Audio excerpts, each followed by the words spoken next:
જયેશભાઈ રાદડિયા છે, તેમની સાથે વાત કરવાનો પ્રયત્ન કરશું. જયેશભાઈ, નવા પ્રદેશ પ્રમુખ આવ્યા છે અને યુવા નેતા છે, કેટલો ઉત્સાહ છે ભારતીય જનતા પાર્ટીના એક કાર્યકર્તા તરીકે કે નવા પ્રદેશ પ્રમુખ જે છે એક યુવાન છે અને હિંમત અને જોશ અને જોશીલા છે, કાર્યકર્તાઓને હંમેશા જોશ આપતા આવ્યા છે. કે સૌપ્રથમ તો ગુજરાત પ્રદેશ ભારતીય જનતા પાર્ટીના અધ્યક્ષ બનવા બદલ જગદીશભાઈને હૃદયપૂર્વકની શુભેચ્છા આપું છું. અને હું માનું છું કે જગદીશભાઈ એક બૂથના કાર્યકર્તા તરીકે ત્યાંથી આગળ આવ્યા છે.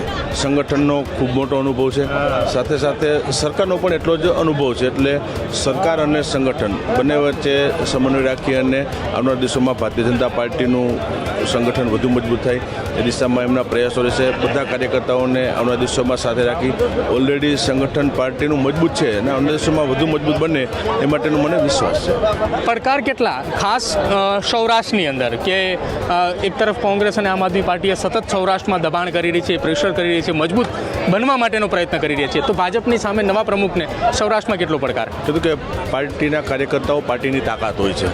હંમેશા કોઈ પણ ઇલેક્શન પાર્ટીના કાર્યકર્તાઓના બળ ઉપર જીતાતો હોય છે. ભારતીય જનતા પાર્ટીના કાર્યકર્તાઓ બૂથ સુધી જઈને કામ કરતા હોય છે, લોકોનો સહકાર મળતો હોય છે. એટલે માનું છું કે આવનારા દિવસોમાં પણ ખૂબ સારું પરિણામ ભારતીય જનતા પાર્ટી માટે મળશે.